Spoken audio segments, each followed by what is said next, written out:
Assalamualaikum warahmatullahi wabarakatuh. Bismillahirrahmanirrahim. Alhamdulillahi rabbil alamin. Wassalatu wassalamu ala asyrafil anbiya'i wal mursalin wa ala alihi wa sahbihi ajma'in. Allahumma alimna ma yanfa'una wa anfa'na bima 'allamtana. Allahumma faqihna fid din wa 'allimna at-ta'wil wa zidna ilman ya rabbal alamin. Rabbi syrah li sadri wa yassir li amri wa hlul 'uqdatam min lisani yafqahu qawli. Subhanaka la ilma lana illa ma 'allamtana innaka antal alimul hakim wa la haula wa la quwwata illa billah. Kita masih lagi di bawah perbahasan makna nasakh. Isi ulama mutaqaddimin, yang mana pengertian nasakh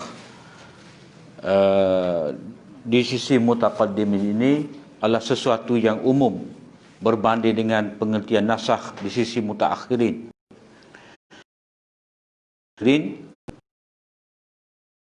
Nasakh itu maknanya diangkat hukum terdahulu yang sabit melalui nas yang terdahulu kerana datangnya nas yang baru membawa hukum yang baru. Itu mengikut takrif ulama mutaakhirin, ulama kemudian. Di sisi ulama mutaqaddimin, nasakh adalah sesuatu yang sangat umum, yang mana kita telah bicara dah 3 pada minggu yang lepas. Maka pada minggu ni kita ambil ia keempat. Nasakh di sisi mutaqaddimin dengan erti mentakhsiskan yang am. Maknanya ada 2 ayat. Ayat yang pertama itu bersifat umum, yang ni banyak unit yang terangkum di bawah dia. Maka lepas daripada tu marilah satu nas yang lebih khusus. Jadi apa-apa yang bersifat umum dalam nas terdahulu itu telah dikhususkan oleh nas yang kemudian. Muka surat 112. Nota kaki nombor 281. Contoh dia, itu firman Allah SWT, Ya ayyuhallazina amanu la tadkhulu buyutan ghayra tasta'nisu wa tusallimu ala ahli khairul lakum la'allakum tadhakkarun. Wahai orang-orang yang beriman, janganlah kamu masuk ke dalam mana-mana rumah yang bukan rumah kamu, sehingga kamu lebih dahulu meminta izin serta salam kepada penduduknya, penghuninya. Yang baik bagi kamu supaya kamu beringat, yang ini mematuhi cara dan peraturan yang sopan. Jadi ayat ni menunjukkan kepada kita mana-mana rumah, buyutan la tadkhulu, jangan kamu masuk mana-mana rumah. Jadi buyutan di situ nakirah lah. Nakirah tu sebab dia tanwin. Dan nakirah ni, isim yang bertanwin ni, bila terdapat dalam ayat nafi ataupun ayat larangan, maka itu menunjukkan kepada umum. Itu kaedah dia. An-nakirah fi siyaqin nahyi tadullu ala al-umum. Perkataan nakirah yang terdapat dalam konteks larangan itu dipakai dengan makna umum. Jadi sebab itulah dalam terjemahan itu dia kata mana-mana rumah. Jadi mai mana-mana rumah tu. Kerana perkataan nakirah yang terdapat dalam ayat nahi, larangan, iaitu la tu la, larangan. Yang bukan rumah kamu. Jadi kena minta salat, kena wi salat, maknanya memperkenalkan dirilah. Istiqnas ni dia kata sini memberi salat, minta izin, maknanya minta istiqnas. Kita tu dikenali, mereka tu bersedia nak terima kehadiran kita. Itu makna istiqnas. Kena beri salat. Kemudian mari ayat satu lagi, laisa alaikum junahun an tadkhulu buyutan ghayra maskunatin fiha mata'un lakum wallahu ya'lamu ma tubduna wa ma taktumun. Tidaklah menjadi lagi, yakni dengan tidak meminta izin mana-mana rumah yang tidak didiami orang, yang ada keperluan apa sembunyikan. Maknanya ayat yang kedua ni tidak menjadi kesalahan.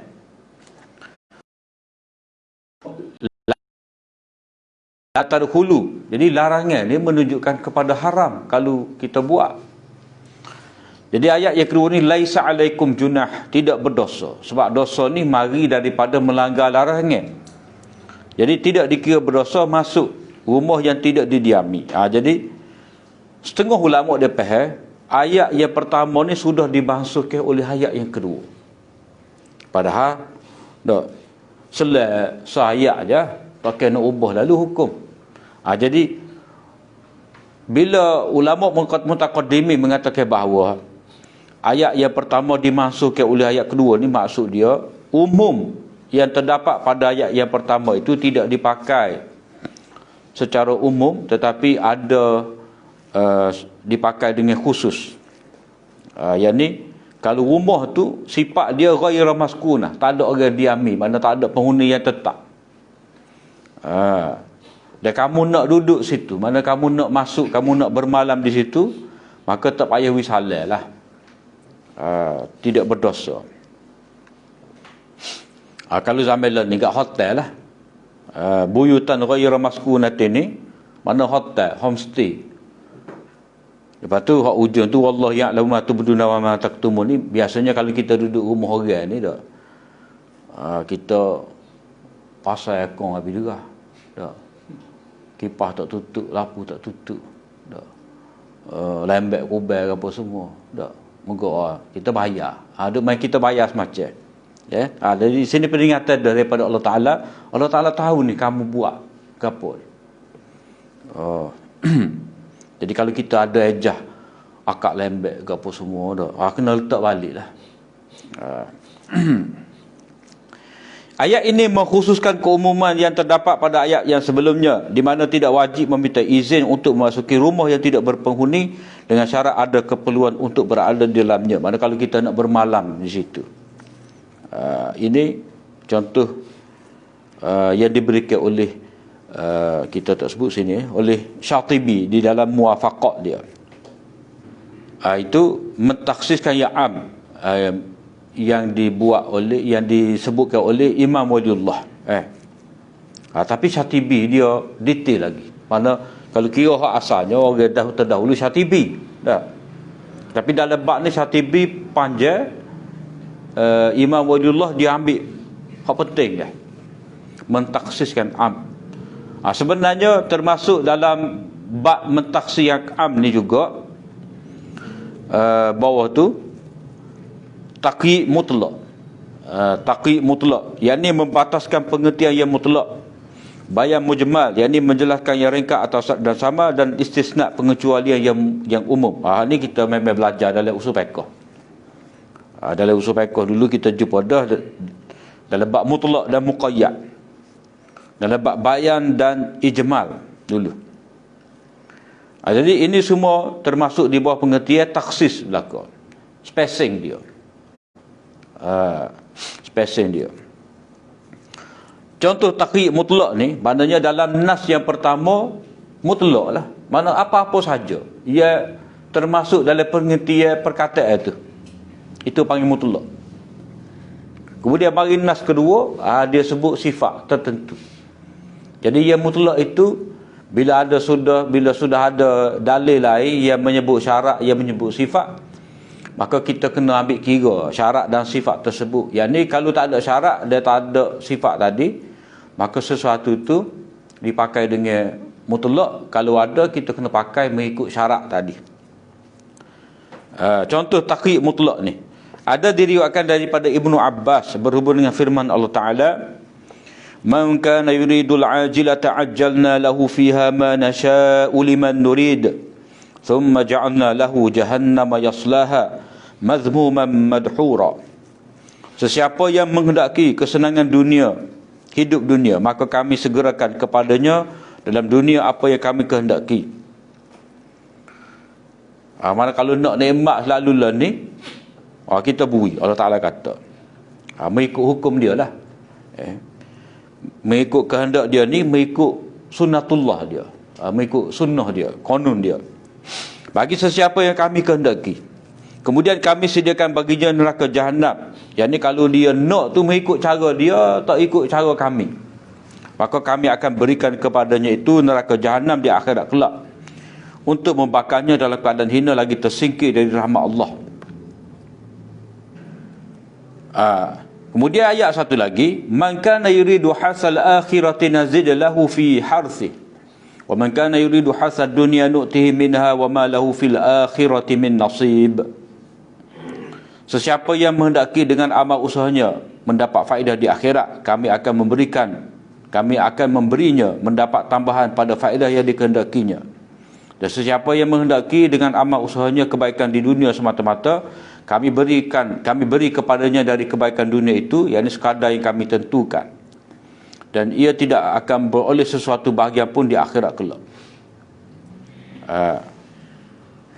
Jadi berdasarkan penelitian ini adalah takyid mutlak, kerana kami berikan kepadanya nu'tihi itu, nu'tihi, kami berikan kepadanya Allah mutlak, iaitu terikat dengan kehendak Allah, iaitu dalam ayat yang lain, bagi sesiapa yang kami kehendaki, liman nurid. Jadi ayat yang surah Syura ni dah, nu'tihi minha, kami akan bui itu secara mutlak. Tapi dalam ayat yang pertama tu, ma nasha'u liman nurid, bagi sesiapa yang kami nak. Jadi ajalna tu makna kami berikan segera. Jadi kami berikan segera itu sama makna dengan nu'tihi. Ma nasha' tu gapo kita nak bui, liman nurid. Liman nurid itulah syarat dia. Kalau Tuhan nak bui, dia bui. Kalau Tuhan tak sebui, tak sebui. Dia tidak dapat. Jadi di sini, ayat mula-mula ni, surah Isra ni, dia adalah ayat yang muqayyad. Ayat yang surah. Jadi mana qaid tu? Qaid tu maknanya sifat ataupun syarat. Syarat tu terletak pada surah Isra tu dah. Muka surat 112 tu, qaid dia liman nurid. Itu qaid dia.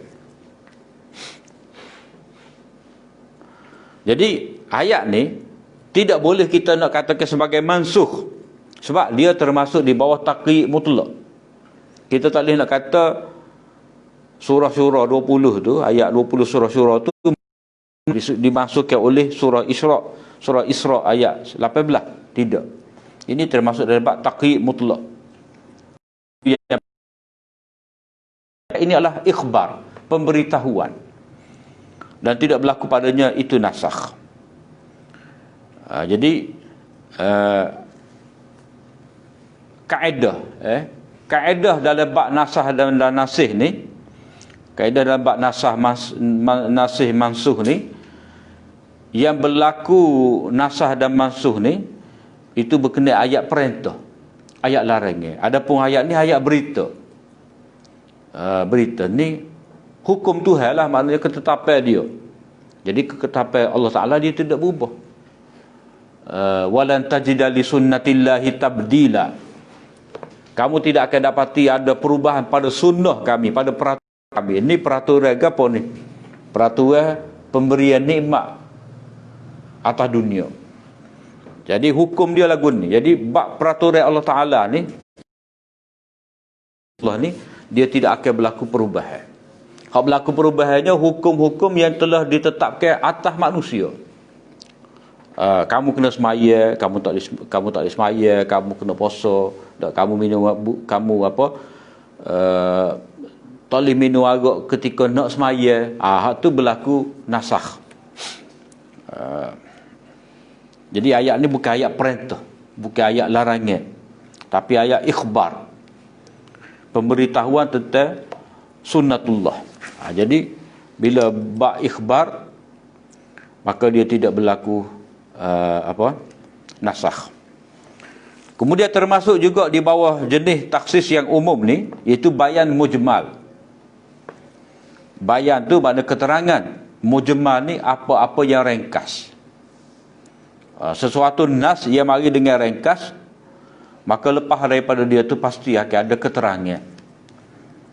Sebab dalam kaedah syarak ni tidak mungkin sesuatu perintah yang terkandung dalam ayat tu dapat diamalkan oleh mukallaf melainkan ada penjelasan daripada Allah Ta'ala. Inna alaina jam'ahu wa qur'anah, fa idza qara'na fattabi' qur'anah thumma inna alaina bayanah. Kami menghimpunkan Al-Quran itu, inna alaina jam'ahu wa qur'anah, dan kami bacakan. Mana kami himpunkan Quran itu dalam dada kamu dan kami ajar kamu baca. Fa idza qara'na, dan bila kami baca maka ikutlah bacaan dia. Summa inna alaina bayanah, maka menjadi kewajipan kepada kami untuk menjelaskannya. Jadi penjelasan itu penting sebelum mukallaf dapat beramal. Itu bab bayan. Bab bayan. Jadi kalau ada ayat yang mujmal, yang ringkas, tidak jelas, maka pasti ada keterangan.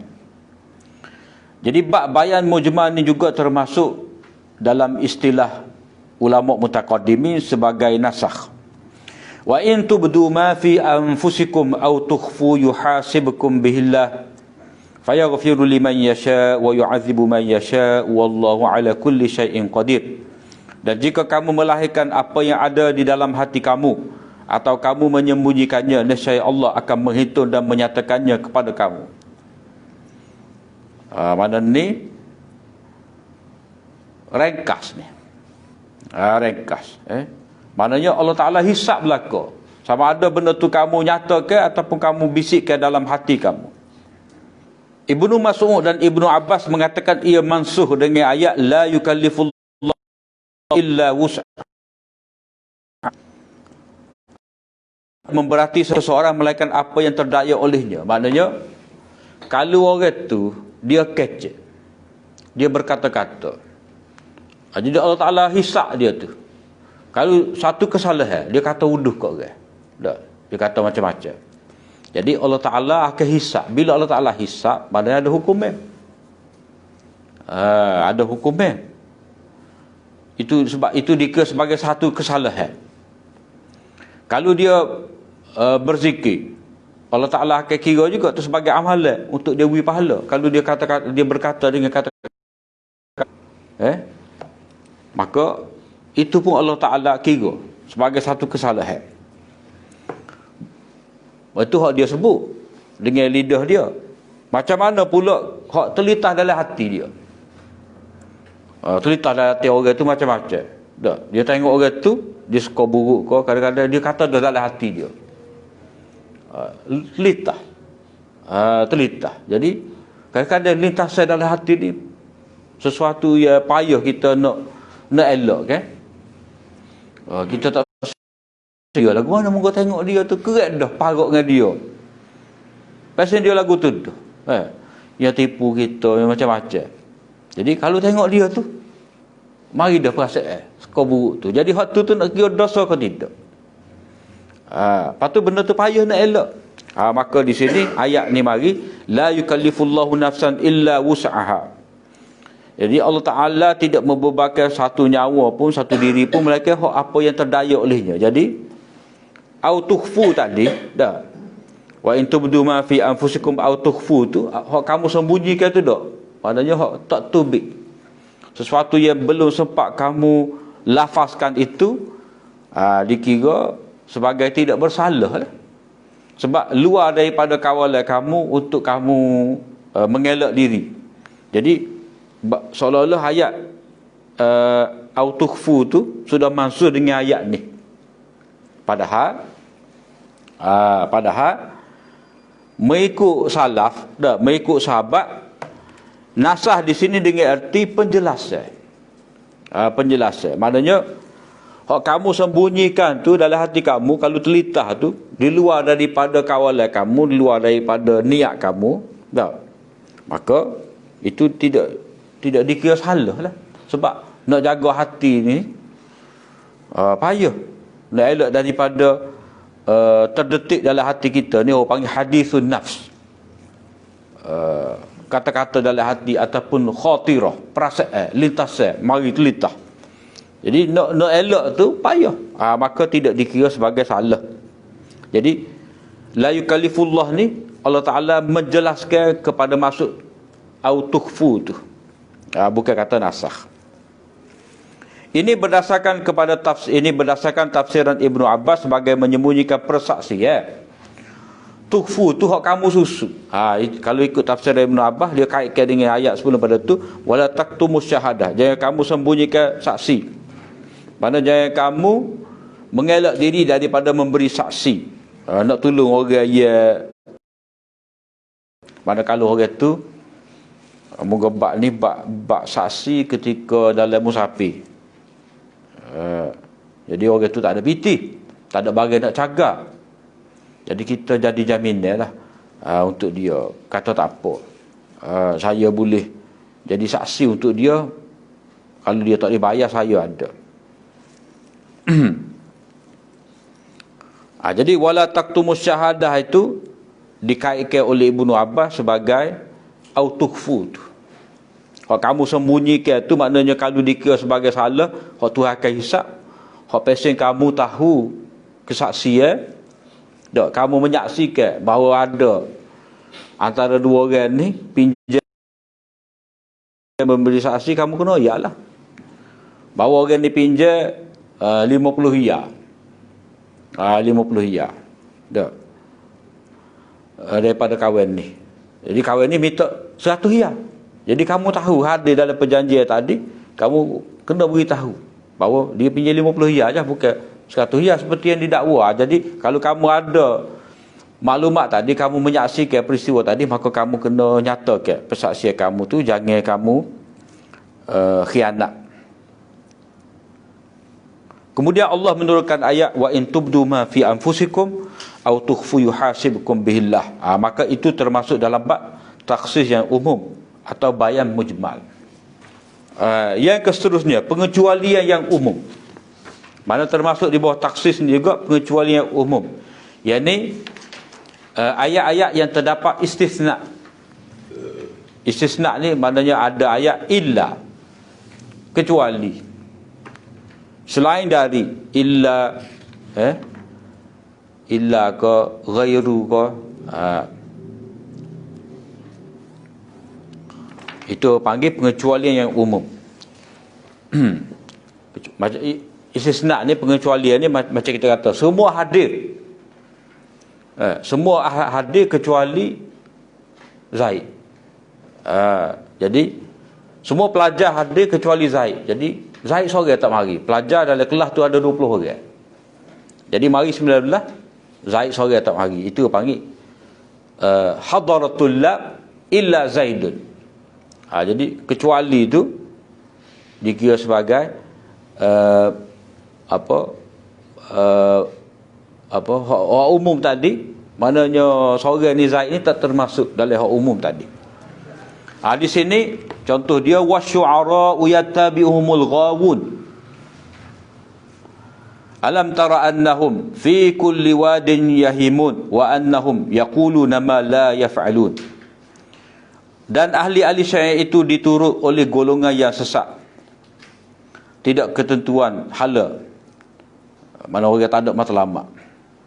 Lagu mana yang dikatakan sebagai ghawun tu? Suara tu dia spacing lah. Hak turut dia peminat dia tu. Kalau tak ada peminat, orang tu tak naik angin nak bersyai. Jadi lagu mana? Tidakkah engkau melihat bahawa mereka merayau dengan tidak berketentuan hala dalam tiap-tiap lembah? Mana dia pergi situ syair, dia pergi sini nyanyi. Dah. Dia tengok katak puru, dia nyanyi. Dia Dia tengok bulan yang nyanyi semacam, syair semacam. Jadi dalam keadaan kaya ni, angin-angin. Wa annahum, dan mereka ni kecek saja buat ada. Mana masa syair tu sedaplah hoyak gini. Dah. Masa buat ada. Jadi ayat ni secara umumnya mencela ahli syair dan peminat-peminat dia. Jadi ayat ni dikatakan sebagai mansuh dengan ayat berikut. Maknanya ayat ni menunjukkan kepada kita syair ni tak boleh. Tak boleh. Kemudian mari ayat pula kata boleh syair. Lagu mana? Illal ladzina amanu wa amilus salihati wa dzakarullaha katsira wa antasaru min ba'di ma zulimu wa saya'lamul ladzina zalamu ayyamun qalbin yanqalibun. Kecuali orang-orang yang beriman dan beramal soleh dari kalangan penyair-penyair itu, dan mereka pula di Allah banyak-banyak serta mereka membela diri sesudah mereka dianiaya, dan ingatlah orang-orang yang melakukan sebarang kezaliman akan mengetahui kelak ke tempat mana mereka akan kembali. Asy-Syu'ara 227. Maki berkata, Maki ni salah seorang daripada ulama yang mengarang dalam bab Nasih Mansur lah, Maki bin Abi Talib. Maki berkata, ada dinukilkan daripada Ibnu Abbas banyak perkara dalam Al-Quran berhubung dengan haraf istisna ni, pengecualian, yakni illah, bahawa beliau mengatakan mansuh. Kalau ada illah ni mansuh lalu. Beliau mengatakan itu majas bukan hakikat. Maknanya mansuh tu dengan makna majas, pinjaman. Yang ini tidak seperti yang difahami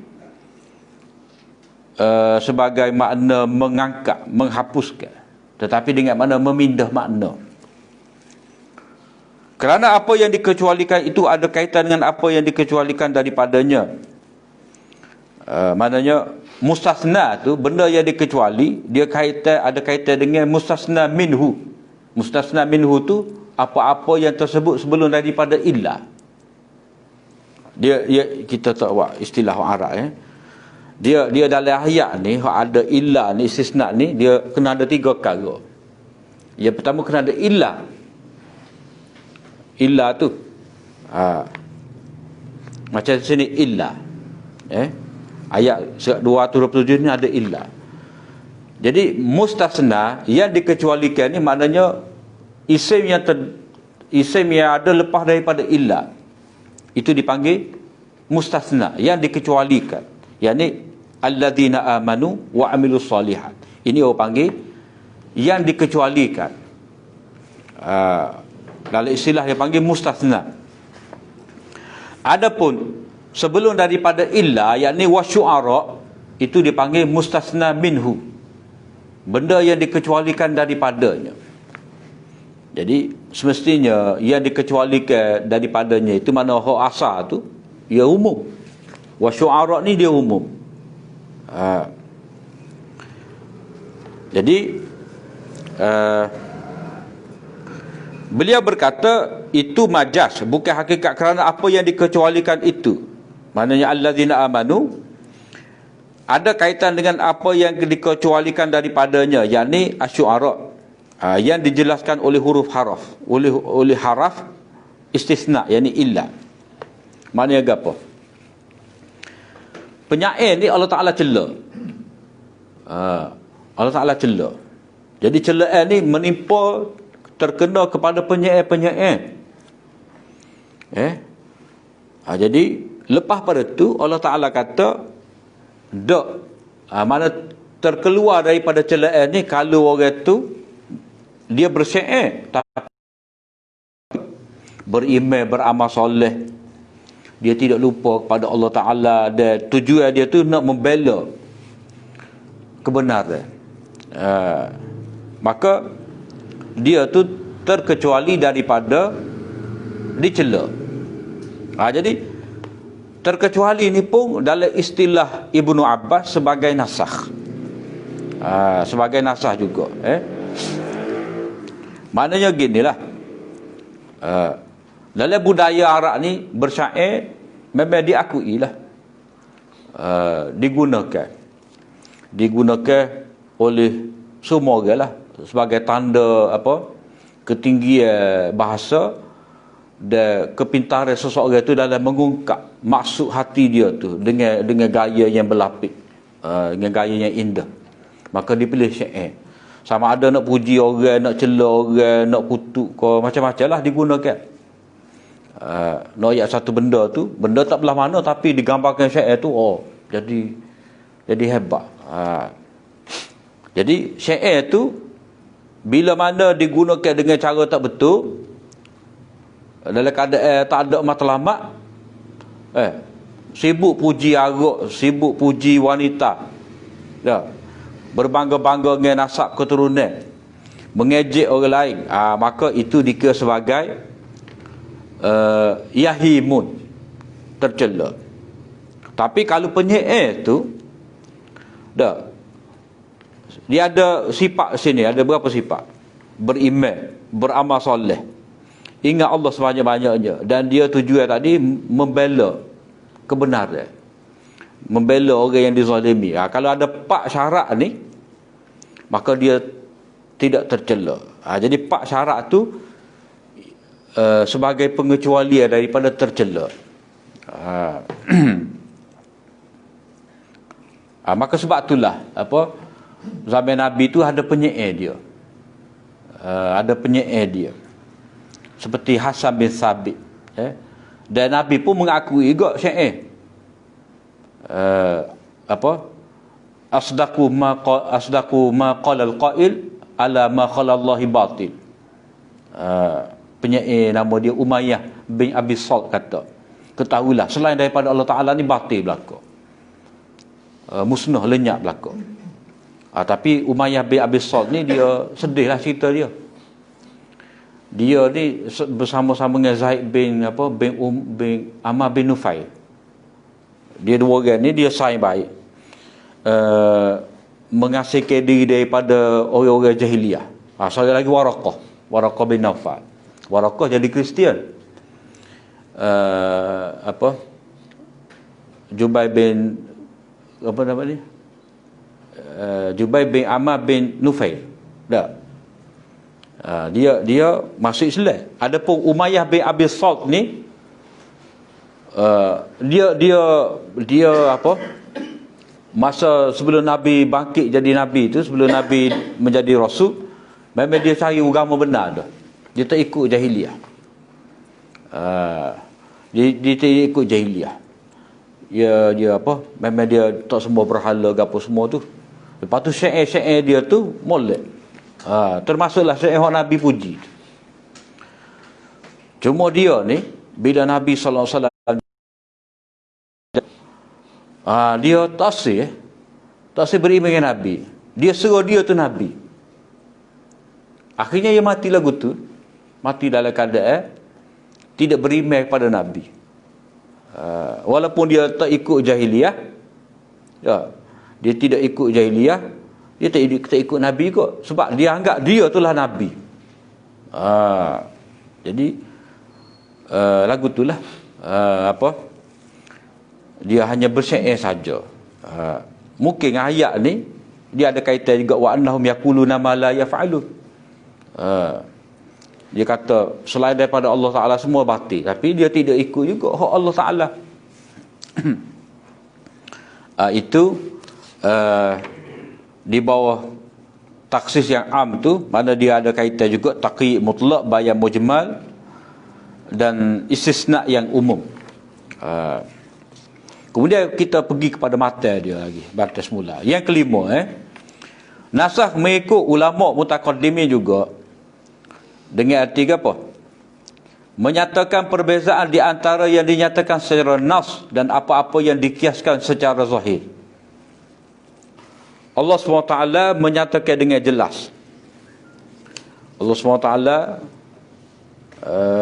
menyatakan dengan jelas sesuatu yang nas, mana betul mengikut kehendak Allah Ta'ala dengan apa yang dianggap sama secara zahir. Maknanya nak membezakan antara sesuatu yang disebutkan secara nas dan apa-apa yang dikiaskan secara zahir, yang mana hak yang dikiaskan itu pada anggapan mereka sama, tapi sebenarnya tak sama. Contoh di sini, nota nombor 282. Maksudnya ialah untuk menyatakan qiyas yang fasid, iaitu qiyas yang tidak yang betul, dan kemudian menolaknya. Menurut ulama mutaqaddimin, apabila sesuatu ayat menolak qiyas fasid, ia juga merupakan nasih kepadanya. Bukan kata hukum yang terdahulu tu terbatal, tidak. Tapi dipakai dengan makna untuk menolak untuk menolak tanggapan yang salah yang dibuat oleh orang-orang jahiliyah. Contoh di sini, allazina ya'kuluna ar-riba la yaqumuna illa kama yaqumu alladhi yatakhabbathu asy-syaitanu minal mas. Dzalika bi annahum qalu innamal bai'u mithlu riba wa ahallallahu al-bai'a wa harrama ar-riba. Orang-orang yang memakan, yakni mengambil riba itu tidak dapat berdiri betul, melainkan seperti berdirinya orang yang dirasuk syaitan dengan terhuyung hayang kerana sentuhan syaitan itu. Mana dia dirasuk oleh syaitan. Sebabnya yang demikian ialah disebabkan mereka mengatakan bahawa sesungguhnya berniaga itu sama saja dengan riba. Ini kias mereka. Jadi saya ada pitih, bui kepada awak pitih. Dah.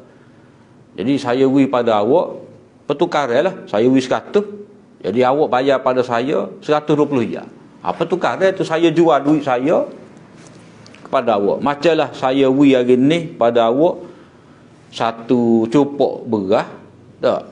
Bulan depan awak bayar pada saya cupok setengah. Pertukaran tu. Pertukaran. Jadi sama saja, tak ada beza.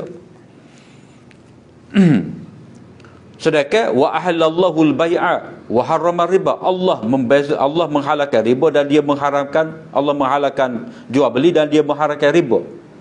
Jadi hak Syahrullah kata tadi membezakan di antara yang dinyatakan secara nas. Yang dinyatakan secara nas ni wa ahallallahu al-bai'a wa harrama riba. Ini pernyataan yang terang. Tidak terselindung. Maksud nas di sini mana secara terang tidak boleh ditakwil. Itu istilah nas. Sebab nas ni dia banyak makna. Nas ni mana teks, dalil. Tetapi sini ni secara nas ni maknanya sesuatu yang disebutkan dengan terang jelas, tak boleh nak takwil. Kemudian yang dikatakan mansuh tu, itu kata-kata mereka lah, innamal bai'u mithlu riba. Jadi Allah menasahkan, kata salaf, Allah menasahkan kata-kata mereka, yakni kata-kata mereka yang sesat, yang batil itu. Jadi mereka menyamakan antara jual beli dengan riba itu batil. Jadi orang-orang jahiliyah mengkiaskan harusnya riba dengan jual beli. Mithlu riba, maknanya sama jual beli dengan riba. Kias mereka batil dan Allah menjelaskan, yakni Allah menaskan dengan ayat dia tu wa ahlallahu al-bai'a wa harrama riba, bahawa tidak sama antara jual beli dan riba. Jual beli itu halal dan riba itu haram. Sebab tak serupa ni. Apa? Sebab duit tidak melahirkan duit. Kita duit, dia tidak mungkin, mana tidak adil. Duit tu yang kita bui hutang kat orang yang memberi hutang pada orang, dia nak dapat keuntungan dengan cara beri hutang tadi. Tak betul nak anggap lagu tu. Sebab apa? Sebab orang yang beri hutang ni, dia tidak menanggung risiko kerugian. Kalau orang nego, dia jual beli, dia ada risiko tu. Katalah dia beli lebih ni kat, dia beli rumah teh saja. Dia beli sajak tu 30 ya. Maka dia jual lah skala 5 ya. Tak. Jadi bila dia beli, dia buat keluar modal dia. Tak. Jadi sama ada buah rambutan dia tu ada orang beli ataupun tak ada orang beli. Tujuan dia nak dapat keuntungan, tapi keuntungan tu berasaskan kepada risiko yang dia tanggung. Kalau dia beli sajak tu laku belaka ataupun tak ada orang beli, jadi rosak. Rosak punah. Jadi kalau dia dapat untung, padahlah munasabah lah dengan risiko yang dia tanggung tu. dengan kerugian yang bakal dia terima kalau tak laku. Tapi orang yang bui hutang kat orang, tak, dia bui hutang 100, dan dia nak dapatkan keuntungan daripada hutang dia tadi 100, dia minta 120, itu dia tak ada risiko. Tak ada risiko. Maknanya dia yakin kok mana pun orang akan bayar 100 tadi, hak modal dia capur pula 20 bunga tu. Ada pun orang tadi dah, kalau dia katalah dia jual sojok tadi, boleh jadi tak ada orang beli. Orang beli sekilo je. Tak. Orang lain tu tak ada orang beli. Jadi bukan setakat dia tidak mendapat untung, modal dia pun hangus. Jadi tak boleh nak bezakan, kita tidak boleh nak menyamakan antara riba dengan jual beli. Jual beli tidak sama sekali. Di sini nasah dengan makna menghapuskan, yakni menghapuskan kepercayaan salah yang dibina di atas syubhat yang dianggap sebagai hujah. Dalil tu maknanya kita macam jual beli lah. Jadi mereka menganggap sama. Jual beli riba pun halal jugalah, sebab serupa kerana pertukaran. Jadi apa nak kata haram? Jadi mereka menganggap itu sebagai hujah, padahal itu adalah syubhat. Banyak kawan syubhat ni. Orang syirik lagu tu juga. Dah. Allah Ta'ala kan kata dia. Allah Ta'ala ni kita nak minta dengan dia tak boleh. Tak boleh nak minta direct, kita kena minta ikut orang tengah ni, minta dengan wali ke apa semua. Sebab macam kita beli kereta Toyota lah, kita kena beli dengan ejen dia, tak boleh nak beli kilat. Kena guna orang tengah. Dia kiaskan. Kias tu lah kias yang batil. Sebab apa? Sebab alik kita dengan Allah Ta'ala ni, bila kita minta, kita kena minta direct. Tapi bila Allah Ta'ala nak bui tu, Allah Ta'ala bui melalui tangan-tangan orang lah. Tak ada kita sudah maya, kita doa minta rezeki, belak sejadah tu bik piti. Tak. Yang akan ada melalui orang tua mari ke, dia kita pergi nego ke, ada laku bagi kita. Jadi Allah Ta'ala beri rezeki kot tu. Maknanya alik dia tu, alik Allah Ta'ala dia beri melalui perantaraan. Sebab itu sebab musabak dia. Nak duit, nak rezeki, kena nego, kena jual, kena cucuk tanam. Dah, boleh hasil kita jual. Jadi kita dapat melalui asbab. Maknanya Allah Ta'ala beri pada kita melalui asbab, melalui tangan orang tertentu. Kalau orang tu makan gaji, bos dia beri pitih. Tapi bila kita nak minta, Allah Ta'ala suruh minta direct. Jadi tak boleh nak kiaskan. Tak boleh nak kiaskan. Kita ni dapat rezeki daripada melalui ayah kita, mak kita, kedai kita, bos kita. Jadi melalui dia. Jadi bila dapat melalui dia, maka kita kena minta melalui orang tengah juga. Tak boleh. Alik Allah Ta'ala dia beri melalui perantaraan. Tapi alik kita nak minta, kena minta direct dengan dia. Jadi tak boleh kita nak kiaskan bahawa boleh minta dengan orang yang mati. Macam ni lah, macam masalah syirik. Dia kata, Damon ni kata tak? Damon ni kata, syirik ke kalau kita nak minta dengan wali-wali yang mati? Lepas tu kita duduk terlepas nada tu, syirik ke tak? Tu kias batil tu. Kita minta tolong orang bagi kata kita. Kita minta doktor tolong pubat kita. Kita terlepas nada. Nabi Muhammad pergi perang pakai topi besi, tak, bergantung dengan makhluk ni. Syirik ke? Nabi Muhammad syirik? Tak lewat kiyah lagu tu. Itu panggil benda dalam lingkungan asbab musabab. Jadi kalau benda tu dalam lingkungan asbab musabab, jadi kita memang kena ambil asbab tadi. Kalau perang kena pakai baju besi.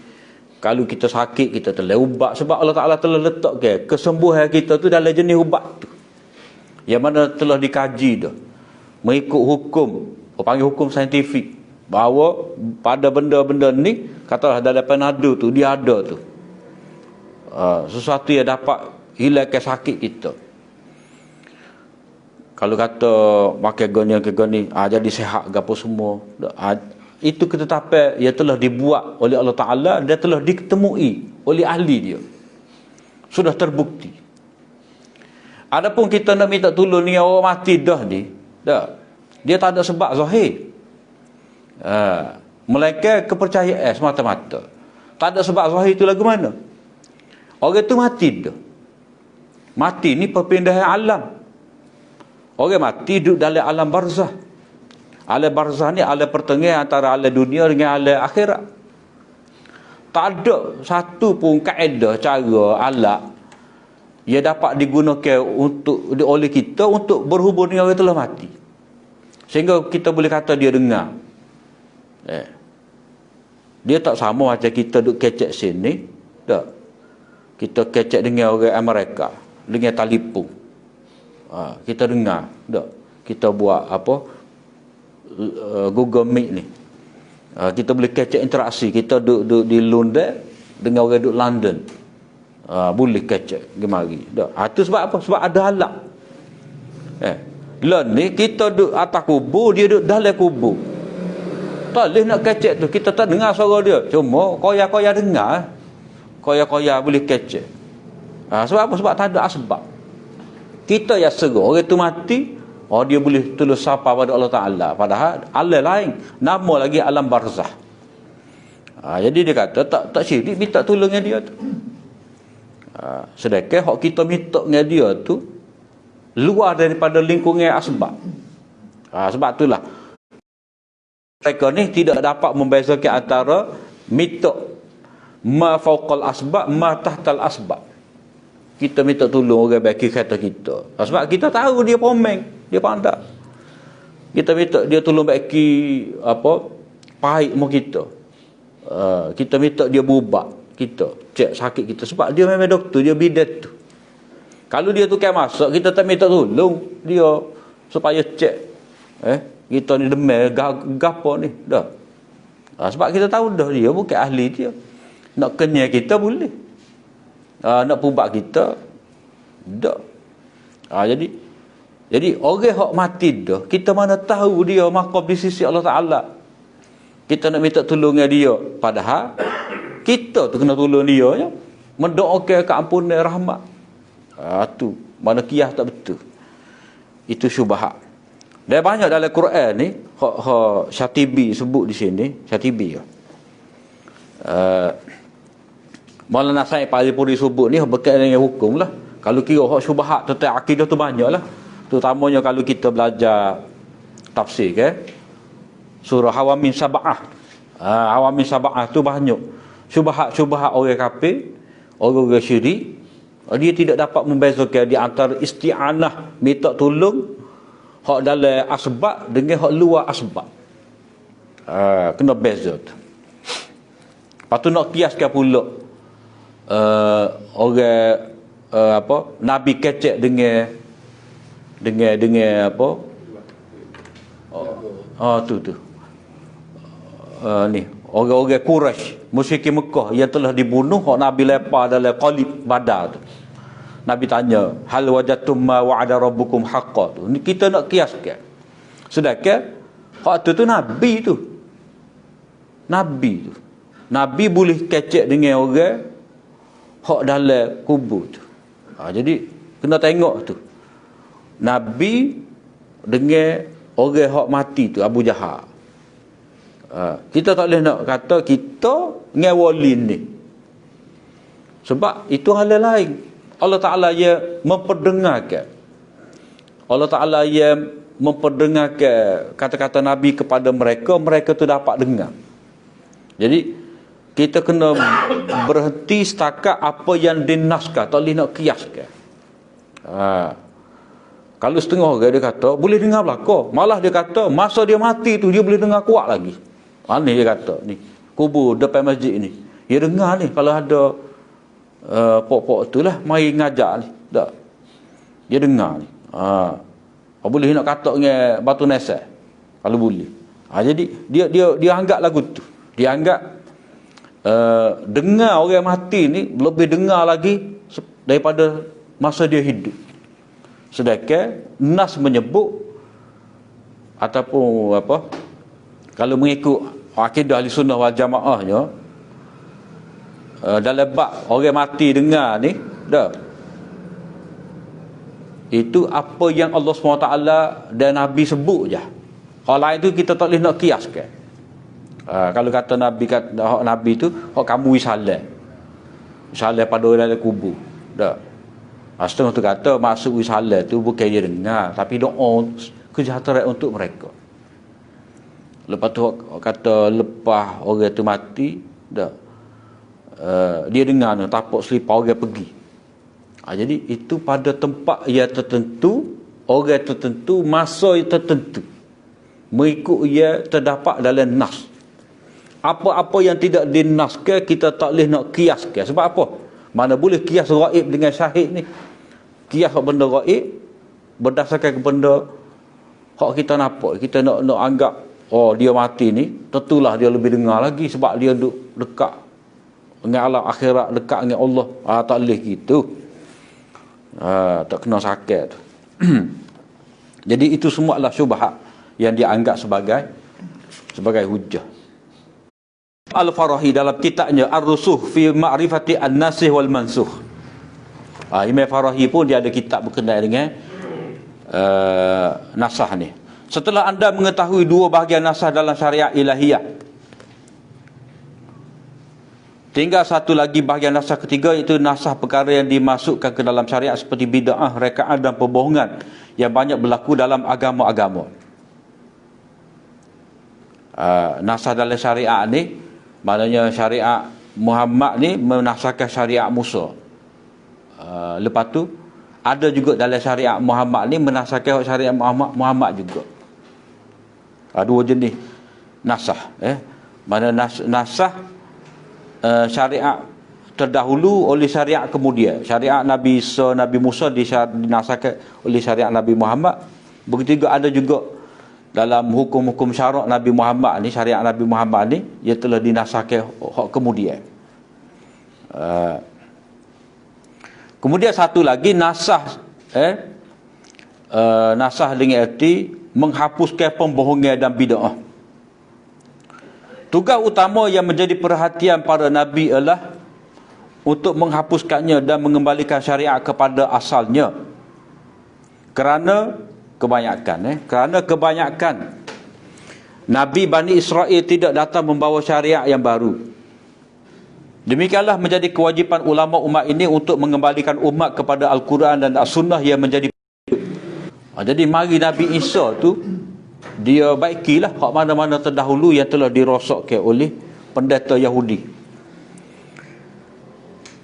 Setiap Nabi memasukkan apa yang bercampur dengan agama dan mula-mula sekali meneguhkan apa yang datang dari Allah. Maknanya sesuatu kepercayaan karut maka mari syariat ataupun agama baru ni dia hapuskan. Fayansakhullahu ma yulqis syaitanu thumma yuhkimullahu ayati. Oleh itu Allah segera menghapuskan apa yang telah diganggu oleh syaitan. Maknanya orang-orang terdahulu dia seleweng agama tauhid disebabkan oleh syaitan lah. Macam apa? Syariat Nabi Ibrahim ni mana ada sembah berhala. Tiba-tiba mari Amar bin Luhai tu, dia buat mari penyembahan berhala, dia buat kelik tu daripada Syam 2-3 ekor berhala untuk disembah. Begitu juga masalah saibah tu.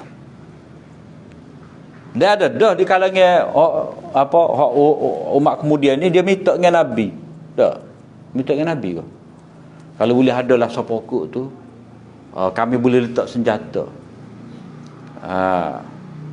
Lepas tu ada satu berkenaan kalau mereka tu ada sembahyang, kita nak ada sembahyang juga.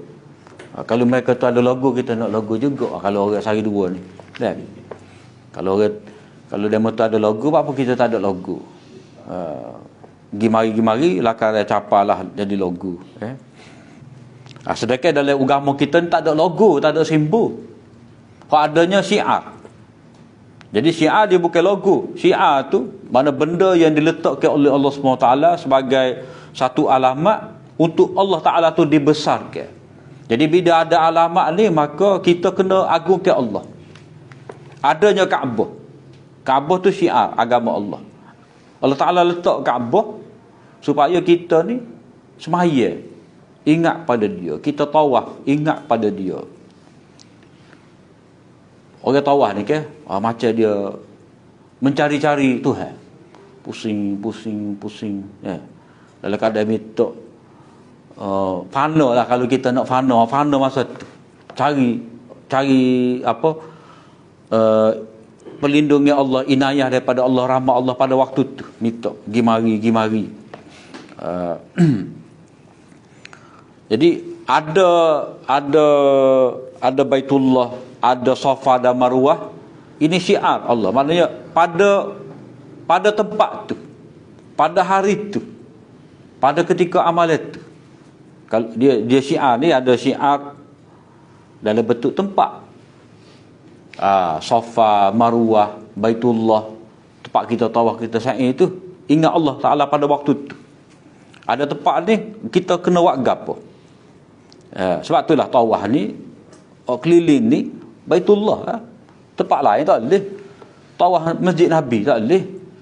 Kubur Nabi tak boleh. Baitullah je. Jadi itu panggil syiar makaniyah. Syiar berkenaan dengan tempat. Satu lagi dipanggil syiar zamaniyah. Syiar yang berkaitan dengan waktu. Waktu tu macam mana?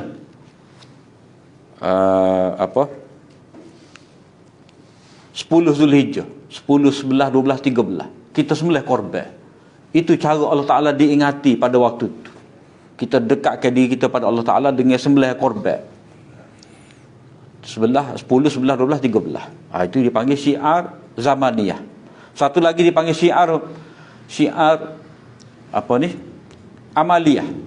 Syiar dengan bentuk amalan. Maknanya bila dilakukan azan masuk waktu, maka kita kena ingat Allah Ta'ala, kena semaya, kena start puasa. Itu tanda dia. Dengan ada amalan, yang ni amalan azan, muazzin melakukan azan, maka di situ ada alamat pada kita untuk kita agungkan Allah, jadi kita semaya. Itu syiarnya, bukan simbu. Bukan simbu. Dia tak ada kat saya Islam, saya tak ada. Saya bawa logo ni tidak, tak ada tu. Tak ada faedah pun kalau kita tunjuk gambar Kaabah. Awak orang Islam, ni logo saya Kaabah. Tak ada lagu tu. Tak ada. Padahal Kaabah tu ada zaman Nabi lagi, zaman Nabi Ibrahim lagi, tapi tidak pernah dibuat tanda oleh Nabi sebagai simbol syiar, tak ada. Sebagai lambang tak ada. Adanya syiar. Jadi syiar tu gapo? Kita sebut tadilah, Allah Ta'ala telah menetapkan bahawa benda-benda ni menjadi alamat. Ada benda ni, maka Allah Ta'ala itu hendaklah diagungkan. Al-Quran banyak memasukkan perbohongan dalam akidah dan amalan. Dalam bab akidah, Allah menghapuskan kepercayaan Allah salah satu dari yang tiga. Ini kita bicara dulu ni. Dalam bab akidah Nasraniyah dulu. Setakat itulah. Wa akhiru da'wana alhamdulillah.